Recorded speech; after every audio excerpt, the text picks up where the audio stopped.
Hello everyone, I hope you all are doing good in your studies. तो आ गया next part. जैसे कि आप लोगों को पता है, यहाँ पे मैं करवा रही हूँ आरआरबी एंड नॉर्सेट की प्रिपरेशन। सो जो बच्चा इस चैनल पे न्यू है, इस चैनल को सब्सक्राइब कर दीजिएगा, वीडियो को लाइक कर दीजिएगा। देखो ऑलरेडी 1010 क्वेश्चन हम कर चुके हैं। आज 1011th क्वेश्चन हम करने जा रहे हैं। रेगुलरली क्वेश्चंस को देखो, जिसने स्टार्टिंग से नहीं देखे, हर टाइप का क्वेश्चन मैं करा रही हूँ। ये प्रॉपरली सीरीज आरआरबी एंड नॉर्सेट के लिए ही चल रही है। एंड अगर कोई भी बच्चा फॉर नॉर्सेट 999 का क्रैश कोर्स जो है वो स्टार्ट हो चुका है, ठीक है, जिसमें आपको important topic MCQs and test series provide हो रही हैं। एंड फॉर आरआरबी आप इस नंबर पे कॉल या फिर मैसेज करके फॉर नॉर्सेट और फॉर आरआरबी कोई भी बैच जो है ज्वाइन कर सकते हो मेरे से बात करके। 2 बैचेज है आरआरबी के लिए, 1499 का बैच एंड 2499 का बैच जो है शुरू हो गया है। 1499 का बैच उन बच्चों के लिए है जिनका बेसिक क्लियर है, उनको नहीं पता कि हम किस चीज़ पे ज़्यादा फोकस करें। तो important topic MCQs, test series, doubt classes and previous year paper इस बैच में रहेंगे। और ये बैच उन बच्चों के लिए है जिनको बेसिक अभी करना है। तो सबसे पहले हम एनाटॉमी एंड फिजियोलॉजी करेंगे, हर सब्जेक्ट की थ्योरी करेंगे, इंपॉर्टेंट टॉपिक करेंगे, एमसीक्यू क्लासेस करेंगे, test series, doubt classes and previous year paper करने वाले हैं। तो कोई भी बैच जो है आप ज्वाइन कर सकते हो इस नंबर पे कॉल या फिर मैसेज करके। नॉर्सेट के लिए 999 का क्रैश कोर्स है, आप डिटेल्स ले सकते हो कॉल या फिर मैसेज करके। और दोनों ही बैचेस जो है वो लाइव प्लस रिकॉर्डेड है, आपको लाइव भी मिलेगा एंड रिकॉर्डिंग्स भी मिलेंगी फॉर आरआरबी एंड नॉर्सेट। चलते हैं हम अपने क्वेश्चन पे। देखो क्वेश्चन को ध्यान से पढ़ना, कोई भी डिफिकल्टी आती है, कुछ भी चीज समझ नहीं आती तो आप कमेंट सेक्शन में अपने डाउट्स जो है वो पूछ सकते हो, ठीक है। क्वेश्चन है, what clinical finding does the nurse anticipate when admitting a client with the extracellular fluid excess. तो कौन सी क्लिनिकल फाइंडिंग जो है आपको देखने को मिलेगी अगर किसी पेशेंट में फ्लूइड एक्सेस है, एक्स्ट्रा सेलुलर मतलब सेल्स के बाहर का जो फ्लूइड होता है वो ज्यादा है। ऑप्शंस है, rapid thready pulse, distended jugular vein, elevated haematocrit level, increased serum sodium level. हमें देखने को मिलता है डिस्टेंडेड जुगुलर वेन। क्यों? क्योंकि एक्सेस फ्लूइड वॉल्यूम में जो वेन्स के अंदर प्रेशर है वो इंक्रीज हो जाता है, और जो आपकी जुगुलर वेन है due to the increase fluid volume वो देखने को मिलती है। जो थ्रेडी पल्स है वो हमेशा ज्यादातर हमें हैमरेजिक शॉक या फिर हैमरेज हुआ है पेशेंट को तब देखने को मिलती है, ठीक है। और इंक्रीज्ड सीरम सोडियम लेवल जो है वाटर रिटेंशन में देखने को मिलता है आपको, जब बहुत ज़्यादा वाटर रिटेंशन हो रहा होता है तब देखने को मिलता है। क्लियर? चलो नेक्स्ट क्वेश्चन देखते हैं हम लोग। A nurse is caring for a client with diarrhoea, in which clinical indicator does the nurse anticipate a decrease. तो एक पेशेंट है, उसको डायरिया है, तो कौन सा क्लिनिकल इंडिकेटर जो है एंटिसिपेट करेगा कि अब पेशेंट की ये डिसीज कंडीशन जो है वो डिक्रीज हो गई है। ऑप्शंस हैं आप लोगों के पास, pulse rate, tissue turgor, specific gravity, body temperature. देखो अगर नर्स केयर कर रही है डायरिया वाले पेशेंट की, ऑब्वियसली उसे डिहाइड्रेशन हो रही होगी, तो क्या चीज इस डिसीज कंडीशन को ठीक करने की तरफ इशारा करेगी? उसका टिश्यू टर्गर। उसका टिश्यू टर्गर जो है अगर वो ठीक है, आपको लग रहा है कि स्किन ज़्यादा ड्राई नहीं है, स्किन ज़्यादा जो है जो आपको बहुत ज़्यादा रैश फील नहीं हो रही है, आपको थोड़ी मॉइस्ट फील हो रही है, देन इट मीन्स कि जो डिसीज कंडीशन है वो इम्प्रूव हो रही है। नेक्स्ट बहुत ही इंपॉर्टेंट क्वेश्चन है डिजास्टर मैनेजमेंट से। In a disaster you will prioritise your management and attend first to patient who is. अगर कहीं पे डिजास्टर होता है, इन सब पेशेंट्स में से आप किस पेशेंट को प्रायोरिटाइज करोगे और उसे केयर दोगे? In severe pain due to fracture of the tibia, in deep coma with massive head injury, having breathlessness with flared chest, conscious patient with the hematoma on the scalp। देखो disaster में सबसे importantly आपको क्या करना होता है? ABC। What is ABC? Airway, breathing and circulation पे ध्यान देना है। तो according to ABC, airway, breathing and circulation, जो आपका थर्ड ऑप्शन है having breathlessness with flail chest, जो है बिल्कुल राइट ऑप्शन है। राइट ऑप्शन कौन सा यहाँ पे रहेगा? ऑप्शन नंबर 3, कि अगर किसी को ऑब्वियसली उसकी तो फ्लेयर चेस्ट है, पेशेंट जो है ब्रेथलेसनेस हो रही है, वो गोइंग टू, ये तो एक इमरजेंसी सिचुएशन है, तो सबसे पहले आप इसी को ही प्रायोरिटाइज करोगे। ऑप्शन नंबर जो आपका ठीक रहेगा is your option number 3। Next पे चलते हैं।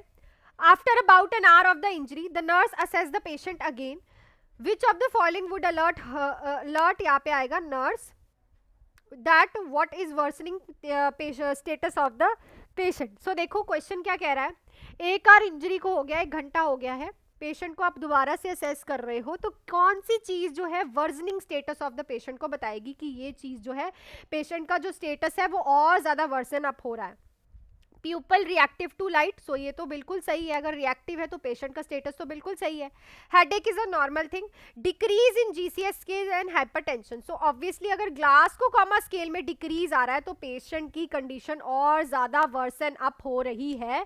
सो ये चीज जो है नर्स को अलर्ट कर देगी कि कोई ना कोई इशू चल रहा है. सो ये देखो सारे ऑप्शंस अगर आप 4 पढ़ रहे हो तो headache and hypertension is a common thing, ठीक है. बट अगर डिक्रीज इन ग्लास को कॉमा स्केल हो रहा है तो मतलब पेशेंट की हेड में प्रॉब्लम हो रही है, पेशेंट का लॉस ऑफ कॉन्शियसनेस हो रहा है, पेशेंट के रिफ्लेक्सेस काम नहीं कर रहे हैं. सो आपका जो राइट ऑप्शन रहेगा ऑप्शन नंबर 3, जो कि नर्स को अलर्ट करेगा कि पेशेंट की कंडीशन और वर्जन अप हो रही है. नेक्स्ट है, following a liver biopsy the highest priority assessment condition is to check for. अगर किसी की लीवर बायोप्सी होती है तो प्रायोरिटी असेसमेंट क्या रहती है पेशेंट को चेक करने के लिए. सो ऑप्शन है pulmonary oedema, uneven respiratory pattern, haemorrhage या फिर पेन. So obviously haemorrhage. क्यों? क्योंकि लीवर जो है एक वास्कुलर ऑर्गन्स है, बहुत सारे जो वेसल्स के साथ ये अंदर बना हुआ है, ठीक है.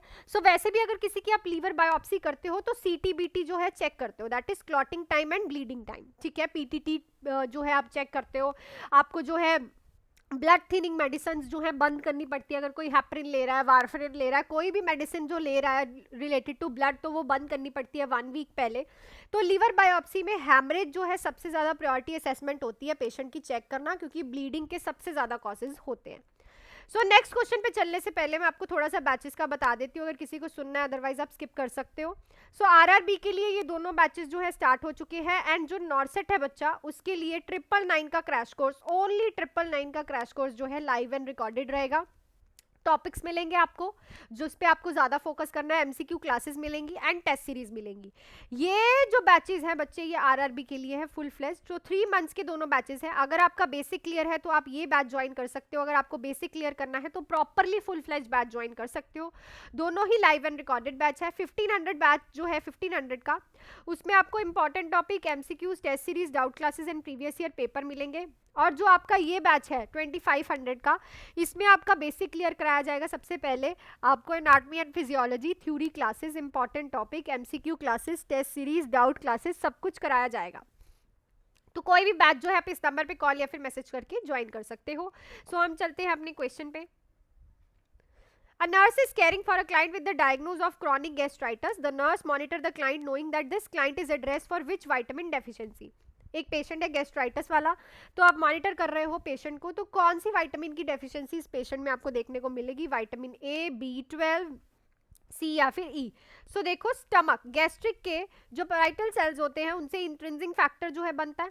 अगर पेशेंट को गैस्ट्राइटिस है तो ये इंट्रिंसिक फैक्टर नहीं बनेगा, और अगर इंट्रिंसिक फैक्टर नहीं बन रहा तो पेशेंट को B12 की डेफिशिएंसी आप लोगों को देखने को मिलेगी. सो जो राइट ऑप्शन रहेगा इज योर ऑप्शन नंबर 2.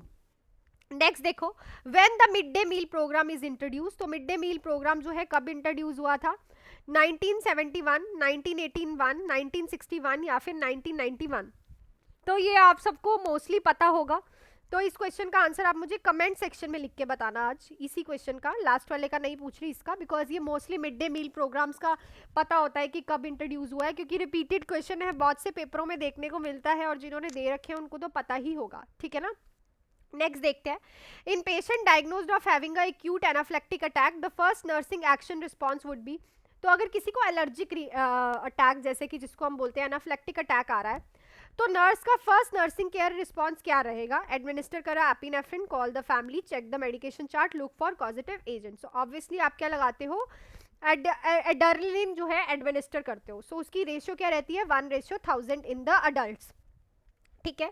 और अगर बच्चा है तो 1:10,000 की जो है रेशियो रहती है एड्रेनलिन की. सो पहला रिस्पांस क्या होता है कि फटाफट से एपिनेफ्रिन, एड्रेनलिन जो है पेशेंट को लगा दो अगर उसे किसी भी चीज का एलर्जिक रिएक्शन हुआ है, जिसको आप बोलते हो एनाफिलेक्टिक अटैक आया है.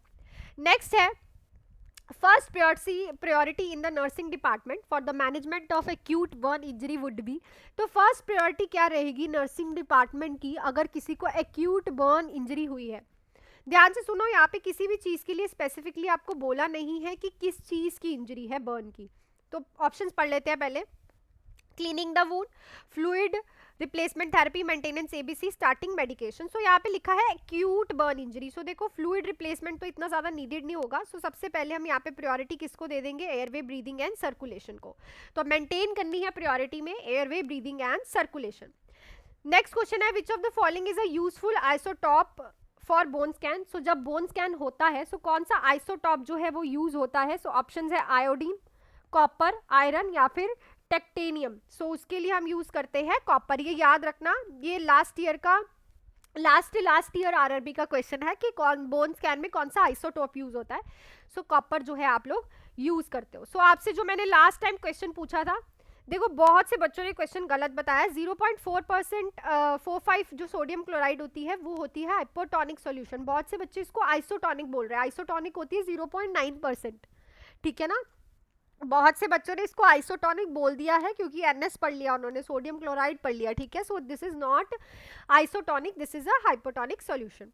So that's it for this video. Video अच्छी लगी तो वीडियो को लाइक, शेयर एंड सब्सक्राइब कर दीजिएगा। एंड अगर किसी को भी बैचेस ज्वाइन करने हैं तो नंबर आपकी स्क्रीन पे है बच्चे, कोई भी बैच जो है आप ज्वाइन कर सकते हो 7973244089 पे कॉल या फिर मैसेज करके।